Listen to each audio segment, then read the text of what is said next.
10/80. Pulse is thready. Vitals. Check her pulse. Pressure is dropping.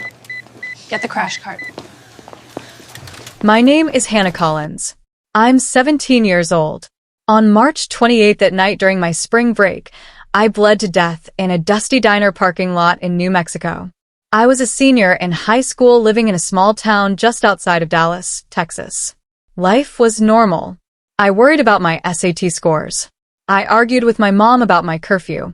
My biggest dream was getting into Texas A&M to study veterinary science. I had my whole life planned out. A good job, a family, a little house with a big yard for all the dogs I was going to rescue. It was a simple plan, a happy one. My best friend Maya and I had been planning this road trip for months. Yet, in the blink of an eye, everything I thought was certain was ripped away.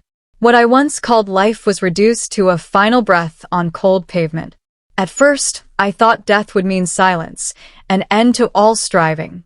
But what came after was not darkness. It was awakening. I realized how fragile my earthly dreams had been, how easily the things I clung to could vanish. The college acceptance letter I longed for, the arguments with my mother, the plans to heal animals, suddenly, they seemed so small compared to the vast reality unfolding before me.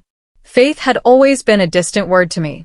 I thought of God as someone others leaned on, but I was busy leaning on myself.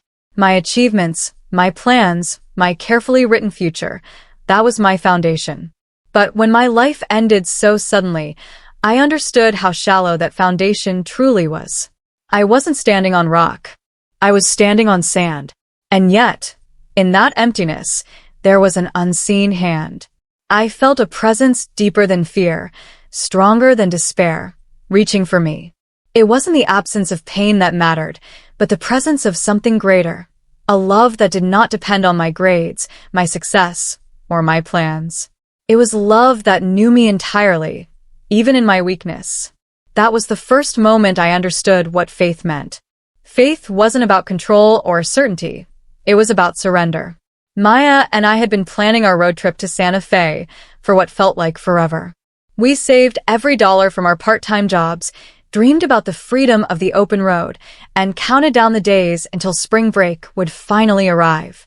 That night, after hours of driving across the endless desert, exhaustion weighed heavy on us. Then came the flickering neon sign of a diner called Cactus Grill. It wasn't fancy, but to us, it was a sanctuary. Inside, we laughed, ate greasy food, and for a moment, life felt limitless. There is something powerful about youth, the belief that tomorrow is guaranteed, that dreams will unfold just as we plan. In that booth, I thought freedom meant independence, the ability to chart my own path. But later, I would realize true freedom is not found in escape, but in surrender. It is not the absence of limits, but the presence of love that sets the soul free. Maya and I shared stories, imagined our futures, and spoke as if we had control over every detail. Yet faith teaches us that life is not ours to command. In those moments of joy, God was already weaving a thread through my story, preparing me for truths I could not yet see. What I thought was just a road trip was becoming a lesson in eternity. Looking back, I see how laughter at that small table was a gift. It wasn't about the food or the road ahead. It was about the presence of love and friendship, the reminder that we are never truly alone. Even then, though I didn't recognize it, God was there. His love was the backdrop of every smile, every careless joke, every heartbeat. That night at Cactus Grill should have been ordinary, but faith tells me nothing is ordinary. Each moment carries eternal weight. Each encounter, each conversation, is a thread in the divine tapestry. I didn't know how close I was to the end of my earthly journey. But I now understand that freedom without faith is fragile, and joy without gratitude is fleeting. When Maya and I stepped out into the cold parking lot, I never expected what awaited us.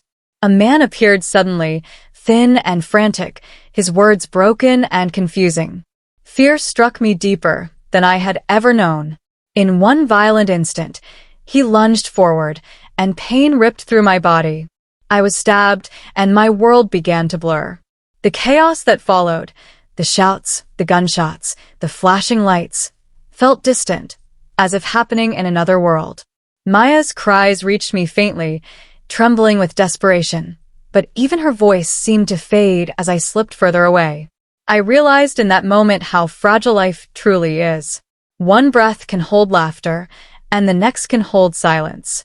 The thin line between living and leaving became terrifyingly real. As I collapsed, I felt a strange stillness inside me. Fear no longer screamed. Instead, there was an awareness. All I had built, all my plans, all the things I thought mattered were powerless against death. My grades, my dreams, even my stubborn arguments at home, none of them could hold me. What I clung to so tightly vanished in a single heartbeat. And yet, in that surrender, there was an opening. My strength had failed, but something beyond me was present. It was as if death itself had been pierced by a deeper truth. The body that bled on the pavement was no longer the limit of who I was. Even as my eyes closed, I felt seen by someone greater, someone who had always been near though I never noticed. Maya's voice, though broken by tears, became my final reminder of love on this earth. Her pleading words, "Stay with me," echoed like a prayer. But I knew I was crossing into a place her arms could not follow. And in that crossing, I understood. Faith is not proven in comfort, but in the moment when everything else falls away. Faith begins where human certainty ends. I remember the moment everything around me froze. The flashing lights, the officer with his gun raised, Maya's face twisted in a silent cry, even the man who attacked me, suspended in midair. Time itself seemed to stop, and suddenly I was no longer trapped in my broken body. I rose above it, as if gently lifted by invisible hands. The pain was gone, the fear dissolved, and all that remained was awareness. From above, I could see the entire scene. The dusty parking lot, the abandoned plates of food inside the diner, the vast night sky spread out like a canvas. Yet none of it held me anymore. Something greater was calling. I felt a pull, not of force but of love, drawing me into a tunnel of swirling light. It was warm, soft, and alive. I expected darkness, but instead I found peace. The tunnel opened into brilliance. There were no walls, no ceiling, no floor, only pure, living light. And in that light, he was there. Jesus. Not the painted image I had seen in churches, but a presence so radiant it was like looking at love itself. His form was beyond description, brighter than the sun, yet tender enough to quiet every fear. He did not need words. His gaze carried a truth deeper than language. I was fully known, completely loved. Not for what I achieved, not for the plans I had, not even for the mistakes I made. His love held me together, as if every fragile piece of me was embraced. For the first time, I felt whole. I realized then that faith is not about striving or proving, but about receiving. I did not have to earn his love. It had always been there, waiting for me to notice. In his presence, all my burdens, the pride, the fears, the jealousies, simply fell away. I was not judged. I was loved. And now, as I share this moment with you, I invite you to reflect. Do you long for that same shelter, that same love that heals every wound? Leave a comment below, and may Jesus cover you with his protection. As I stood in the brilliance of his light, Jesus did not speak at first. Instead, he showed me. The scene around us shifted, and suddenly I was no longer gazing into eternity. I was back at the parking lot. But this time, my eyes were not on my own body. They were on the man who had attacked me. I expected to see a monster, the face of cruelty. But what unfolded before me was different. His life played like a series of flashes, a reel of moments that shaped him. I saw him as a small boy hiding under a bed while his parents screamed at each other. I felt his loneliness, his fear. I saw him grow, mocked at school, bitterness slowly planted in his heart. Small lies, small thefts, choices that seemed insignificant, but each one watered that seed of darkness. Then I saw something else, the whispers. They were like shadows, curling around him, whispering lies into his ears. You are worthless. No one loves you. punish them all. And I watched him believe those lies. He fed them, and with each passing year, their voices grew louder, while his true self grew weaker. But Jesus also showed me the light woven through his story. A kind teacher who told him he was smart. A pastor who laid a hand on his shoulder and said, "God loves you, son." A mother on her knees, weeping in prayer for her child. Threads of golden mercy stretched toward him, yet I saw him cut them away in anger. Over and over, he turned from hope, choosing darkness instead. Tears filled my eyes. For the first time, I understood that God's judgment is not a cruel sentence, but the echo of our own choices. The man had been reached for again and again, yet he refused. His destruction was not because love had not sought him, but because he rejected it. And in that revelation, I felt the weight of truth. Evil does not begin with the act itself. It begins in the heart, when mercy is rejected. One seed of bitterness left unchecked can poison a soul. The vision did not end with the glimpses of his past. Jesus allowed me to see what came after, when the man's soul stood exposed in the very light I was standing in.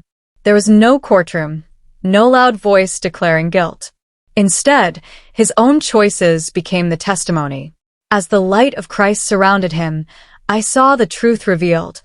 The darkness within him recoiled violently. It was not the light that hurt him, it was his own rejection of it. He screamed, shielding his eyes, unable to bear the purity that uncovered his heart. The same shadowy whispers that had once promised him comfort now stood as his accusers, binding him in chains. They were never friends, only jailers, and he had welcomed them. Jesus did not condemn him. There was no need. The man's life, every moment of rejecting mercy, became his judgment. It was heartbreaking. I realized then that hell is not merely a punishment inflicted from outside. It is the natural end of a soul that continually runs from love. He wasn't cast into darkness, he chose it.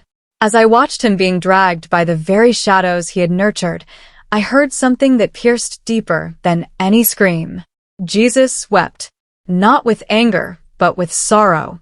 The sorrow of a father watching a beloved child throw away every chance, every gift of grace, until nothing was left but emptiness. That sound remains etched in my soul. It showed me that God's heart breaks when we turn from him. His love is relentless, but it never forces itself. He offers light again and again, but he honors our freedom even when we choose chains. In that moment, I understood more clearly than ever. The battleground is not in politics, not in possessions, not even in outward actions. It begins in the heart. Every time we choose anger over mercy, pride over humility, bitterness over forgiveness, we move closer to darkness or closer to light. Faith is lived in those hidden choices that shape eternity. After I had witnessed the sorrow of a single soul rejecting love, Jesus turned my eyes to something larger. The light around us shifted, and suddenly I was no longer seeing just one man's story. I was looking at a nation. It was America, my home. I saw living rooms glowing with the blue light of phones and televisions. People sat in silence, yet their hearts screamed. Their anger was not with words, but with spirit. I could feel the hatred rising like smoke, filling the air. Hatred for politicians, hatred for neighbors who voted differently, hatred even for strangers they had never met. The same whispers I had seen torment my killer were now swirling everywhere, fanning the flames of division. You are right. They are wrong. They are evil. Destroy them. The whispers were subtle, yet their poison was strong. And I saw people drink it as though it were truth, letting bitterness grow unchecked. Jesus' gaze never left me as I watched. His voice entered my soul, full of sorrow but also urgency. They are choosing the same poison. They believe their anger is righteous, but it is a chain leading them into the same darkness. In that moment, I understood. The danger threatening my country was not simply politics or violence. It was the condition of the human heart. Every argument, every grudge, every refusal to forgive was another root of darkness digging deeper. The battlefield of America was spiritual long before it became cultural. And yet I also felt the weight of hope. For if hatred can spread, so can love. If bitterness grows from rejection, mercy can flourish from surrender. Jesus was showing me not just a warning, but a calling to tell others to guard their hearts, to choose forgiveness, to love even when it costs. His light revealed the truth. Nations do not fall only by enemies outside, but by the shadows we allow inside. The war is not out there. It is within us. As I watched the vision of my nation darkened by hatred, my heart ached. I wanted to stay in the light forever, safe in the embrace of Jesus. Yet his gaze, full of both tenderness and purpose, met mine.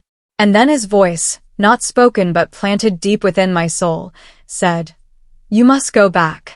The words struck me like a blow. Go back? Back to pain, to fear, to a broken world filled with anger and division?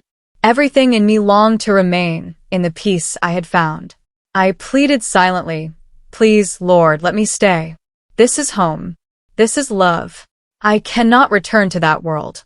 But his presence washed over me with a love that was firm and gentle. Your story is not finished. It is not for you, it is for them. You must tell them to guard their hearts, to choose forgiveness, to love before it is too late. I realized then that faith is not only about receiving the love of Christ, but about becoming a vessel of it. Heaven was real, but so was the responsibility of carrying its message. To remain would be joy for me. To return would be salvation for others. Tears flowed freely as I surrendered to his will. I did not want to leave, but I could not resist the call of love greater than my own desires. I felt his arms wrap around me like the most comforting embrace, and even as the light began to fade, I knew his presence would never leave me. Now, as I share these words, I do so not to tell you my story alone, but to pass along his command. Guard your heart. Do not let bitterness take root. Choose forgiveness. Choose love. For in every choice, eternity is shaped. And if you desire his blessing, if you long for his protection over your life, I invite you now. Leave a comment below as a step of faith, and may Jesus cover you with his grace. The moment I surrendered, the light around me began to fade. The embrace of Jesus was still with me, but I felt myself falling back into weight, into pain, into the brokenness of the world I thought I had left behind. The peace of heaven was replaced by the heaviness of flesh, the sound of machines, and voices filled with panic. I gasped as if for the first time. Air burned my lungs, and a tube choked my throat. The brightness that blinded me was no longer the radiance of heaven, but the harsh light of an operating room. Doctors and nurses rushed around me. Someone shouted, "She's breathing. She's back." In that moment, I realized what had happened. I had been returned. My heart had stopped. My body had bled, but God's hand had chosen to restore me. The world called it a miracle, but I knew it was more than that. It was mercy. Mercy that sent me back not for myself, but for the message. As I lay there, tears streamed down my face. They were not tears of fear, but of awe. I had seen the reality of eternity. Heaven was not a dream. Love was not an idea. Jesus was not a story told in books. He was alive, and his love was greater than death. Slowly, I began to understand the mission that was now mine. My life was no longer my own plan of college and careers, of houses and dogs and dreams of normalcy. My life was a testimony. Every breath I had left was a chance to tell others what I had seen, that bitterness destroys, that forgiveness saves, and that love is eternal. And though my body bore the wounds of violence, my spirit carried the mark of something far greater, the call of Jesus to share his truth. My return was not the end of the story. It was the beginning of a mission. I had seen eternity, and I could not keep silent. Every time I breathe, I remember that breath was given back to me for a reason. Not for achievements, not for personal gain, but to carry the message of mercy and love. Jesus' words echo in me every day. Guard your heart. Do not let bitterness take root. Choose forgiveness. Choose love. These are not simple suggestions. They are the lifeline of the soul. I saw with my own eyes how bitterness can grow into darkness, how unforgiveness becomes chains, and how hatred blinds us to the truth. And I saw how love, even when rejected, never stops reaching out. When I think back to that dusty parking lot, I no longer see it only as the place where my life was taken. I see it as the place where eternity broke through. Death was not the end, it was the doorway. And through that doorway, I learned the most important truth. Nothing matters more than the state of the heart. So now, my story is not about a girl who died and came back. It is about a Savior who loved me enough to send me back. It is about a God who weeps when his children choose darkness, but who never stops offering light. And it is about the choice each of us must make every day, whether to drink the poison of bitterness or to embrace the healing of forgiveness. This is my testimony, but it is also an invitation. Heaven is real. Hell is real. And the decisions we make in the hidden places of our hearts are shaping our eternity. If you long for peace, if you desire freedom from anger and chains of resentment, I invite you. Open your heart to Jesus. Choose forgiveness. Choose love. And if you want to take a step of faith right now, leave a comment below. May your words be a prayer, and may the Lord himself cover you with his grace and protection.